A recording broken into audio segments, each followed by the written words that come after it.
Assalamualaikum warahmatullahi wabarakatuh. Perkenalkan, nama saya Siamasi Katuryuro dari kelas PAID. Di sini saya akan mempresentasikan analisis artikel yang telah saya selesaikan.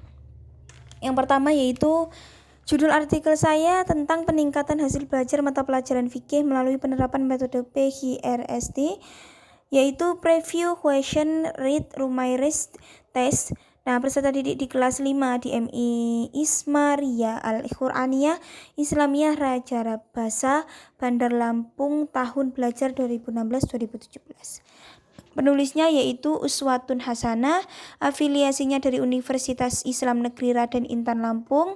Link download artikelnya sudah ada di layar ya. Jadi model dan pola penelitian ini, yang pertama kita bahas adalah tindakan yang diterapkan dalam penelitian tindakan kelas seperti yang digambarkan dan lambagan di atas adalah terdiri dari 4 tahap. Secara rinci, tahapan penelitian ini sebagai yang pertama perencanaan, yaitu penyusunan rancangan tindakan mengidentifikasikan masalah, mencarikan alternatif pemecah, dan membuat satuan tindakan atau pemberian bantuan. Kedua, pelaksanaan tindakan, yaitu implementasi atau penerapan isi rancangan di dalam kancah, yaitu mengenakan tindakan di kelas. Ketiga, yaitu observasi, yaitu pelaksanaan pengamatan. Oleh pengamat dalam tahap ini dilaksanakan observasi terhadap pelaksanaan tindakan dengan menggunakan observasi yang telah dipersiapkan. Dalam penelitian ini hasil pengamatan kemudian didiskusikan dengan kolaborator, yaitu guru bidang studi fikih, untuk dicari solusi dari permasalahan yang ada pada waktu pembelajaran berlangsung. Yang keempat yaitu refleksi, kegiatan untuk mengemukakan kembali apa yang sudah terjadi. Pola yang digunakan yaitu pola kolaboratif. Inisiatif pelaksanaan BTK bukan guru. BTK dirancang dalam dilaksanakan oleh suatu tim. Guru berperan hanya sebagai anggota tim penelitian dan guru tidak memiliki kesempatan yang luas dalam melakukan tindakan kelas. Selanjutnya yaitu langkah perencanaan dan pelaksanaan penelitian. Langkah-langkah tahap perencanaan meliputi yang pertama itu ada identifikasi masalah. Jadi bagaimana penerapan metode pembelajaran PGRST ini? Yang kedua ada analisis masalah, hasil belajar siswa di sekolah rendah. Oleh karena itu peningkatan hasil belajar mata pelajaran fikih ini menggunakan metode PGRST agar siswa menjadi lebih efektif dalam belajar. Yang ketiga, perumusan masalah. Apakah penerapan metode PGRST ini meningkatkan hasil belajar siswa pada mata pelajaran fikih ya?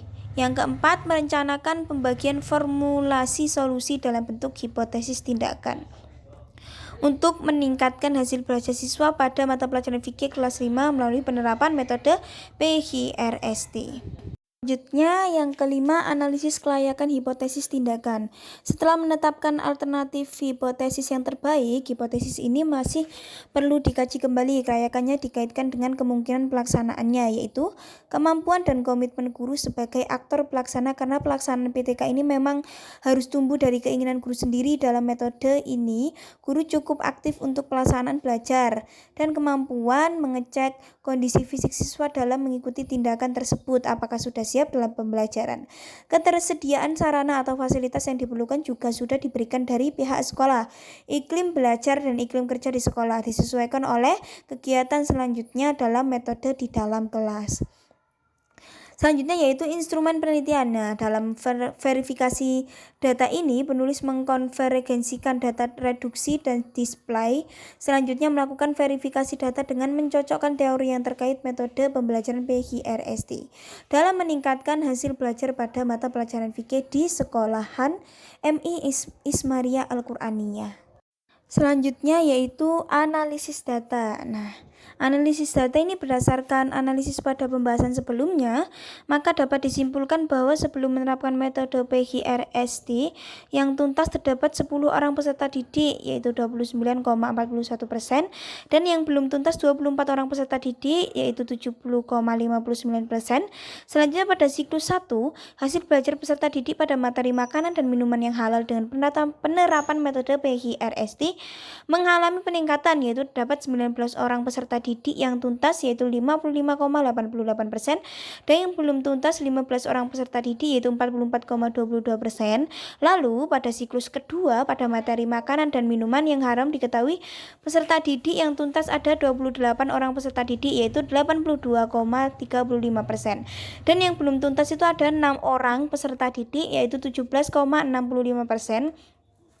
Jadi peningkatan dari siklus 1 ke siklus 2 yaitu 26,47%. Nah, maka disimpulkan bahwa penerapan metode PGRST ini pada materi makanan dan minuman yang halal dan haram hasil belajar peserta didik mengalami peningkatan yaitu signifikan atau dapat dikatakan bahwa mereka mampu mencapai mastery learning yang telah ditentukan yaitu 75-80%. Selanjutnya yaitu penyajian data. Nah, penyajian data ini adapun metode pengumpulan data yang akan penulis gunakan. Yang pertama yaitu ada metode observasi. Jadi metode observasi ini diterapkan dalam penelitian ini adalah observasi partisipan, di mana peneliti itu turut ambil bagian atau berada dalam keadaan objek, yaitu diobservasi atau observer.